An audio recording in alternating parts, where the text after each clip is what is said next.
Selamat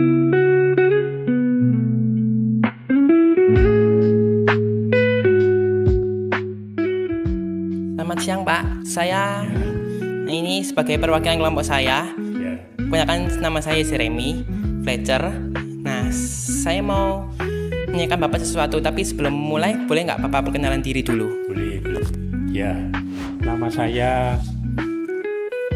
aslinya Agus Sukamto. Ya, kalau nama senimannya Agus Kucing. Ya. Jadi itu nama seniman ya, nama samaran. Nah, saya lahir di Tulungagung, terus kuliah di sini, terus kuliah di Surakarta, terus kembali sini lagi jadi pengajar di Singawi. Ya. Oke, kalau boleh tahu Bapak ini mulai melukis dari kapan ya? Saya suka melukis mulai SD. SD. Iya, SD saya dulu suka menggambar. Tuh, terus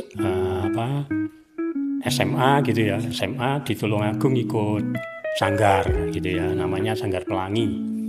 Ya, terus habis itu lulus SMA, saya dulu SMA-nya Katolik ya, Santo Thomas Aquino. Terus akhirnya saya mendaftar di sini ya tahun 87. Ya 1987 saya masuk di STKW ini, jurusan seni rupa. Ya. Oke, Bapak ini punya kayak toko panutan Bapak nggak kok untuk melukis seperti ini? Tokoh, kalau dulu sih saya tokoh Indonesia itu suka seperti ada namanya Joko Peke gitu ya, ada namanya Avandi gitu ya. Nah, terus kalau dari luar negeri itu saya juga seperti Picasso, seperti itu. Ya. Bapak kan ini udah lama ya, udah berapa tahun Pak untuk melukis Pak? Wah, kira-kira ya hampir berapa ya? Menekuni bidang langsung sekitar mungkin ya hampir 30-an tahun. 30 tahun. Iya, sejak kuliah itu ya. Lama sekali ya itu ya Pak. Ya. Untuk hambatan terbesarnya kira-kira apa ya Pak kok dalam melukis seperti ini? Hambatan terbesarnya kalau dulu waktu kita masih tahun-tahun 87 gitu ya, masuk sekolah lukis itu mau jadi apa kan gitu ya, kalau nggak masuk sekolah ekonomi aja gitu. Nah, karena seneng ya, karena cinta menggambar ya akhirnya saya tetap melukis. Cuman hambatannya ya itu tadi ya, orang tua nggak tahu kalau saya ambil kuliah jurusan lukis. Terus ya harus berusaha sendiri. Jadi harus berusaha sendiri, mandiri gitu ya, bayar kuliah sendiri dan lain-lainnya. Kalau hambatan di seni lukis nggak ada sih, cuma kalau pas mencari ide itu hambatannya. Ya.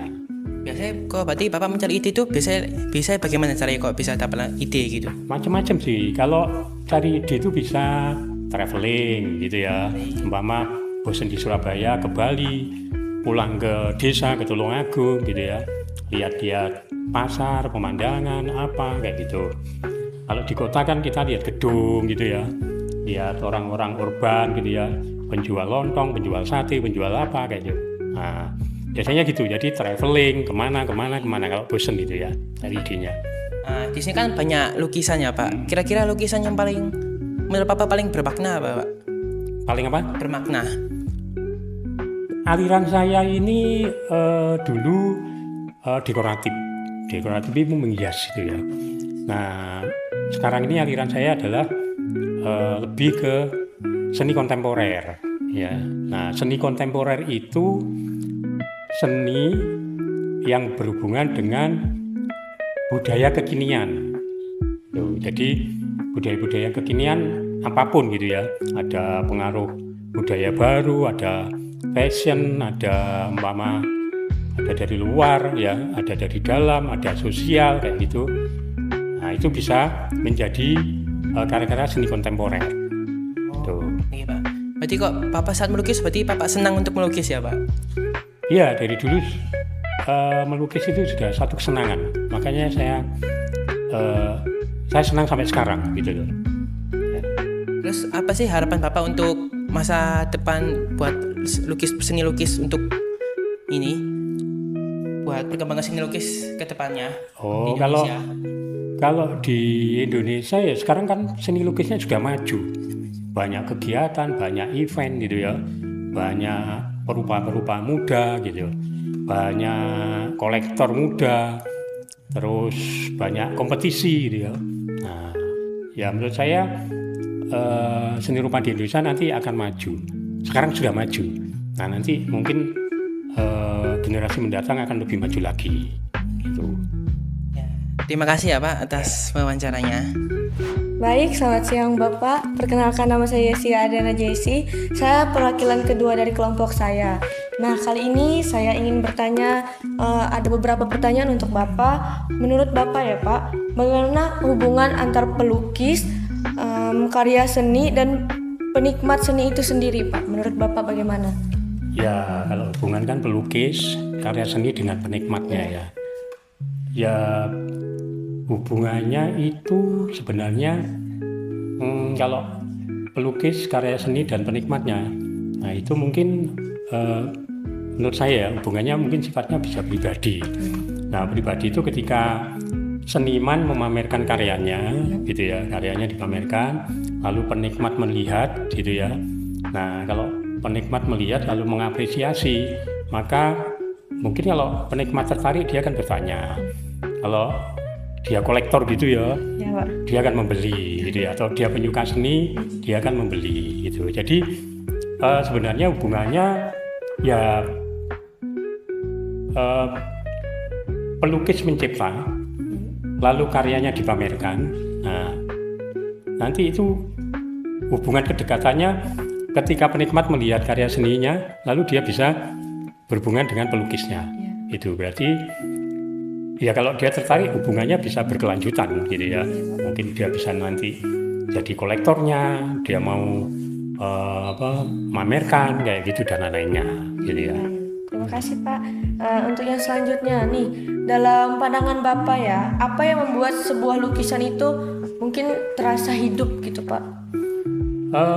Lukisan terasa hidup itu mungkin ketika senimannya betul-betul dia mencipta itu sesuai dengan apa istilahnya tuh ekspresi yang dia ada di dalam jiwanya itu ya. Jadi betul-betul dia menampilkan karyanya itu betul-betul lahir dari dalam ini, dalam jiwanya ya. Nah, kalau hidup itu kan tergantung. Kalau visualnya hidup, nah itu tergantung sih. Kalau seperti ini kan hidup. Ini ada lukisan, contoh lukisan ya. Nah, ini kan tekniknya kan realis gitu ya. Nah, maka dia kelihatan hidup. Nah, tapi kalau yang ekspresi itu bisa dilihat dari ekspresinya itu, gerakan ekspresinya dari jiwanya yang cepat gitu ya. Bagaimana ketika penikmat itu melihat, wah ini kayak ada sesuatu yang bisa menggerakkan dia. Wah ini ada nilai-nilai tertentu yang dilahirkan oleh senimannya gitu. Oke nih Pak, untuk pertanyaan selanjutnya saya mau tanya, sejauh Bapak mempelajari seni lukis ini kan saya dengar tadi sekitar 30 tahun ya Pak. Sejauh itu event-event yang pernah Bapak ikutin entah di Indonesia atau di luar negeri itu boleh Bapak ceritain nggak apa-apa saja Pak? Event banyak ya. Tahun 2010, sebelum tahun 2010 saya pameran keliling Jawa Timur, terus di Jakarta gitu ya, Galeri Nasional gitu. Nah, tahun 2010 saya dapat beasiswa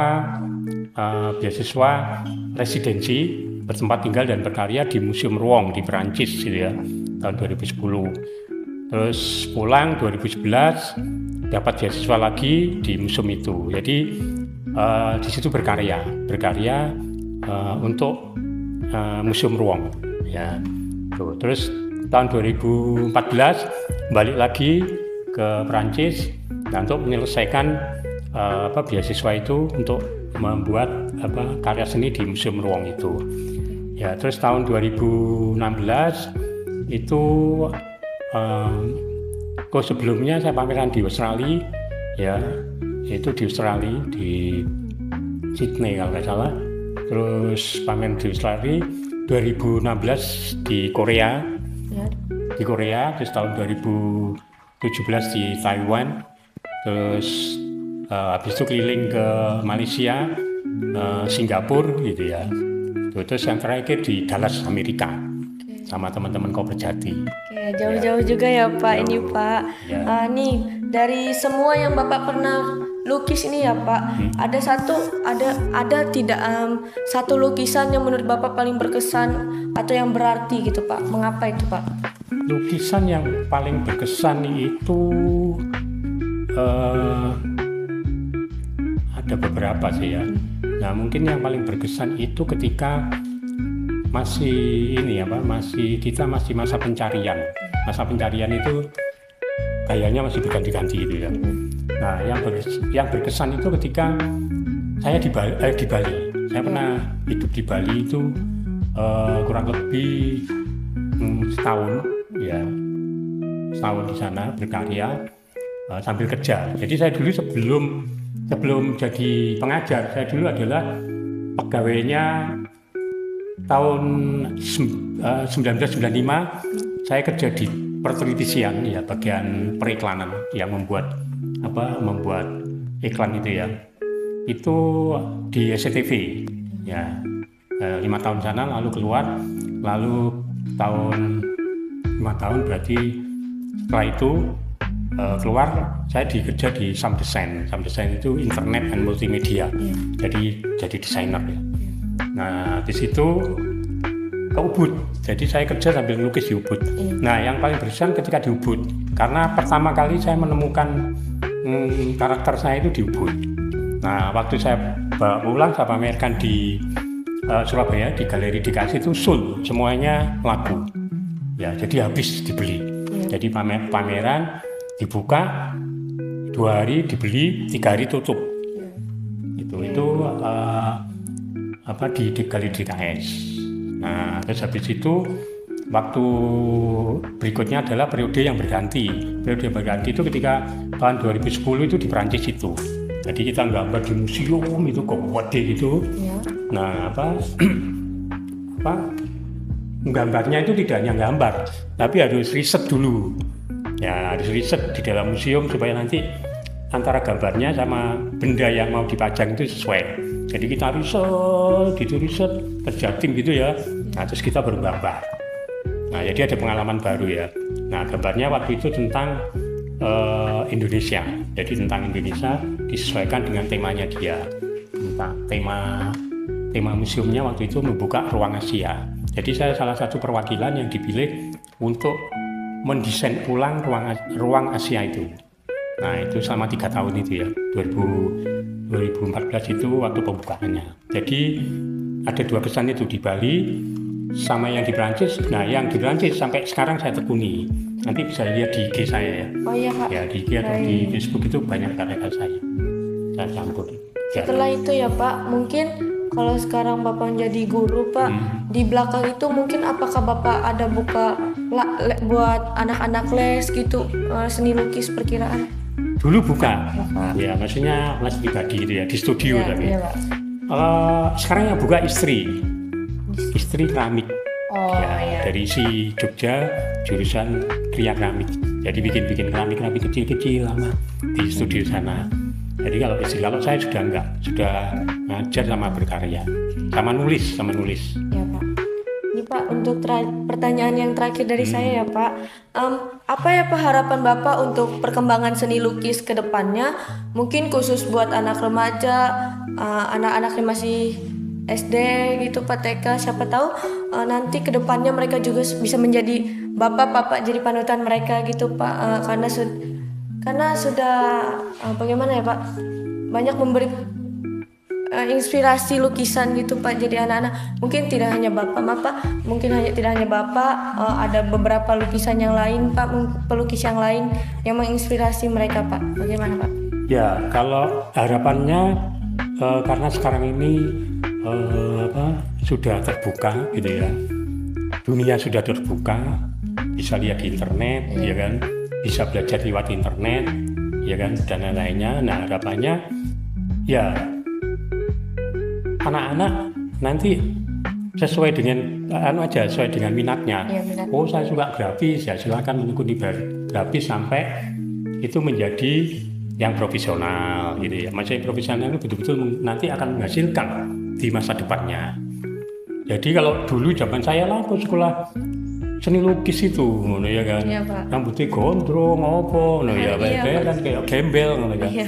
Sekolah ekonomi sekarang kan seni lukis sudah mendapatkan tempatnya. Ya. Jadi banyak perguruan tinggi buka jurusan seni lukis gitu. Terus banyak pameran, banyak event luar negeri gitu ya. Terus juga bidangnya bisa berkembang. Jadi seni lukis itu tidak hanya melukis saja, dia bisa mix dengan digital, ya kan? Ya, dia bisa mix dengan video, ya, new media arts, ya kan, dan lainnya. Jadi harapannya generasi mendatang kalau memang mencintai dunianya, umpama seni lukis dan lainnya, nah cintailah dengan sungguh-sungguh, gitu. Nanti mungkin akan menghasilkan sesuai dengan harapannya masing-masing, gitu. Oke Bapak, terima kasih ya Bapak telah berkenan membantu kami untuk membuat video ini. Maaf kalau mungkin kami ada salah kata, tutur berbahasa ke Bapak ya Bapak. Sekian dari saya Bapak, terima kasih.